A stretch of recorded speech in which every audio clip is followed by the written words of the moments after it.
ખ્યાતિકાંડમાં વધુ એક ચોંકાવનારો ખુલાસો થયો છે। તો ખ્યાતિકાંડને લઈને એક પછી એક ખુલાસા થઈ રહ્યા છે, ત્યારે ખ્યાતિ હોસ્પિટલ કાંડમાં વધુ એક ચોંકાવનારો ખુલાસો સામે આવ્યો છે। પીએમજેવાય હેઠળ હોસ્પિટલે 4 વર્ષમાં 3500 સર્જરી કરી, 4 વર્ષમાં 25 કરોડથી વધુની રકમ સરકાર પાસેથી મેળવી।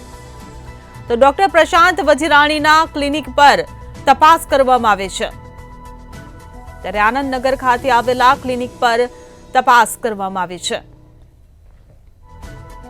તો સૌથી મોટા સમાચાર સામે આવી રહ્યા છે। ડોક્ટરની અન્ય હોસ્પિટલો સાથેની સાંઠગાંઠને લઈને પણ તપાસ શરૂ કરવામાં આવી છે। સંવાદદાતા મિત રાઠોડ આપણી સાથે ન્યૂઝરૂમથી લાઈવ જોડાઈ ગયા છે। જે મિત, ખ્યાતિકાંડમાં વધુ ચોંકાવનારો ખુલાસો સામે આવ્યો છે। પીએમજેવાય હેઠળ હોસ્પિટલે 4 વર્ષમાં 3500 સર્જરી કરી છે, શું કહેશો? જી, જે પ્રમાણે એક બાદ એક તપાસનો દોર આગળ વધી રહ્યો છે, ત્યારે ખ્યાતિ હોસ્પિટલને લઈને એક બાદ એક નવા ખુલાસાઓ સામે આવ્યા છે।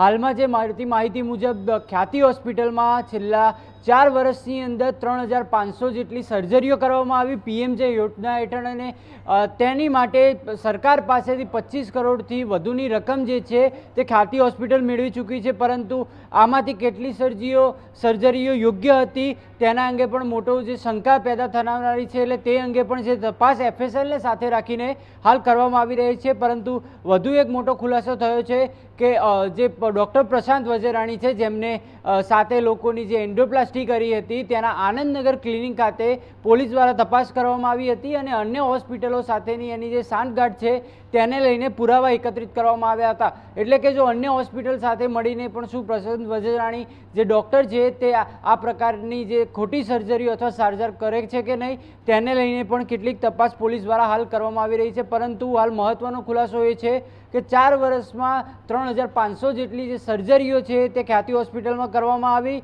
અને તેના માટે 25 કરોડ રૂપિયા જેટલા મોટી રકમ જે છે તે સરકાર પાસેથી લેવામાં આવ્યા। પરંતુ આ જે સર્જરીઓ થઈ અથવા તો જે સારવાર થઈ તે યોગ્ય હતી કેમ, તેને લઈને હજુ તપાસ આગળ ચાલુ છે। જી મિત, એવું પણ સામે આવી રહ્યું છે કે ડોક્ટરની અન્ય હોસ્પિટલો સાથેની પણ સાંઠગાંઠ હોઈ શકે છે, જેને લઈને તપાસ કરવામાં આવી રહી છે। ત્યારે શું લાગે છે કઈ કઈ હોસ્પિટલોનો આમાં સંડોવણી હોઈ શકે?